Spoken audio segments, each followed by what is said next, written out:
Hi, everyone. Number 4, Magnus. Righteous anger. Arrogance. Victim. My heart is beating in a wild rhythm. I am hot, so hot, and sweating profusely. My breathing is very labored, and I know not why. I can feel myself coming out of a fog of blackness like I have never known before. What has happened? My eyes' focus returns, and I see the pained eyes of my daughter's lover, my hands around his throat. It is not right. He has touched her out of wedlock, not blessed by the sanction of my church. It is not right, but it is done. My grip loosens. I stagger and grab onto a chair, or I will fall. What I see when I look around the room weakens my knees, and I drop in shame to the floor. Every eye so full of fear. My wife and my children are stunned and terribly afraid. Never before have I lost control. Never before have I shown my loved ones that I can lose control.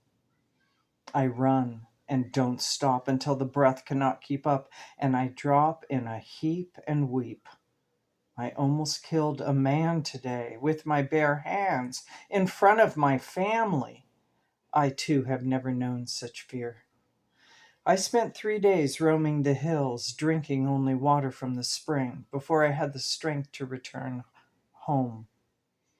For months I have lived in a state of numbness, and so my sweet wife Sarah suggested a trip. She would go with me to find the one teacher in all our years that might help me to learn to trust myself again and be able to love. The journey was long, and the unrest in our country made the larger cities unsafe. We are from the north, and our trip took us into the lands of the south, lands we had never seen before. The warm water soothed the sore muscles, but the sun trapped the heat in my body, conditioned for cold. I was ready to give up and go home. Our wagon springs did not ease the bumps, and though I could not make my way, Sarah did. She kept reminding me of the time so many years ago when a traveling family from the east passed through our town.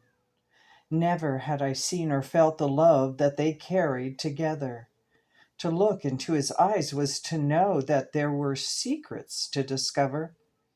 The children and women had flocked to the family while they stayed in our village for 3 days. The men noticed how happy everyone seemed to be, and out of curiosity, we joined the gatherings and started asking questions. We began to understand it was possible to live a kind of life through these new teachings, to live, think, and act from the knowing of love's truth, a huge leap in the potential of a human existence. We men grappled with the truth this young man spoke of, that every choice, every thought, every action originated from one of only two options. Could it be that simple? We all discussed it for hours, love or fear. We didn't want it to be that simple because that would mean we had not been able to figure it out ourselves. Then, after a few months, we discovered that it was not simple at all. Knowing this about truth, it brought our lives into our lives, and we saw its influence, and we began to believe it more. Then the longest and coldest winter anyone could remember took lives. Believing that this was part of our free will experience was more than we could understand.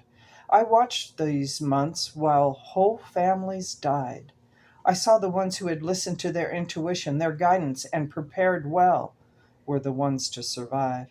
The ones who maintained their beliefs that all would work out and continued to love one another through the challenges. They were the ones I saw in town on market day. It had been a powerful life lesson, and I had thought I was sitting strong in love when I fell into darkness. My fear of being judged as a man of poor character was because of my daughter's actions. I discovered in these months of self-enforced solitude, this was where my anger had originated from, how others would now think of me because of her disregard for the rules of my religion. I had turned into a monster so quickly. How could I ever trust myself again? That was why I was on this journey, to find my own forgiveness, to be part of love again. Everywhere we went, we asked of the young man and his family who had such a beautiful message, full of the truth of love. Then finally, one day, after 2 months in a wagon, a woman heard us asking. Before we left, she found a quiet moment to share the wondrous words. 1 hour's wagon ride south. In a beautiful grove of olive trees, there is a home tucked in the foothills. Life began to flow in my veins.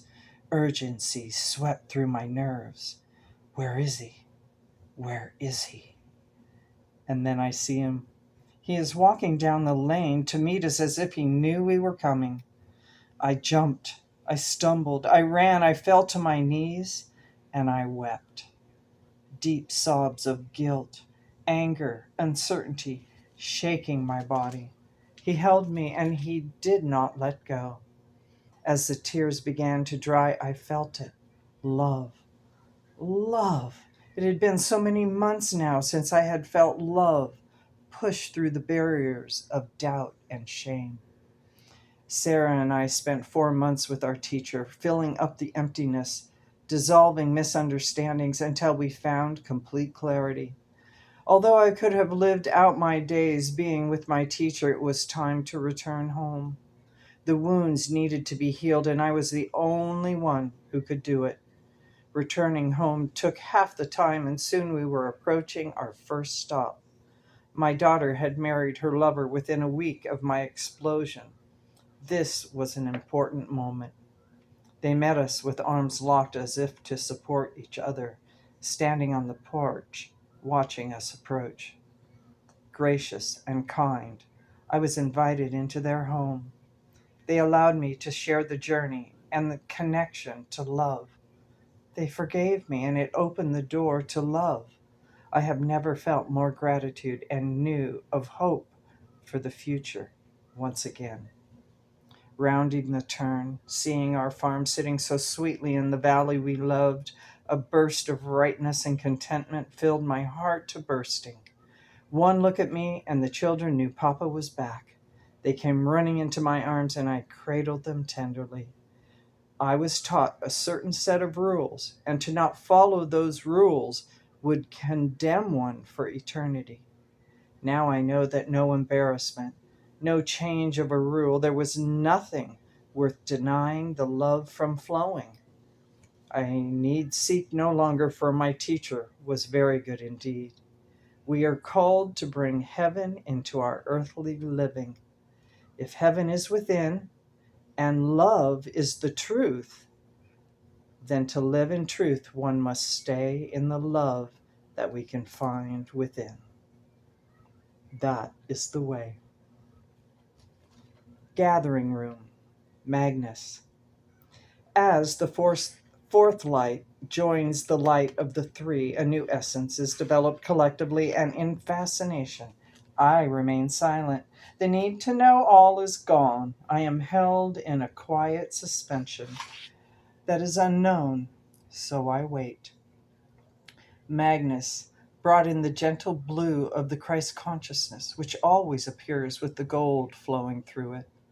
With it, the four settle in complete ease and acceptance. The connection between myself and the energy of the four becomes a visible line of light. I am now every bit a part of them as they are of me. The why or the way are unknown, and yet I feel none of my old resistance of needing an answer. Not here, not now. With a radiant smile, I turn to Raziel. The flow of love is shared by all. In unison, we turn once again to the screen, and the next story begins.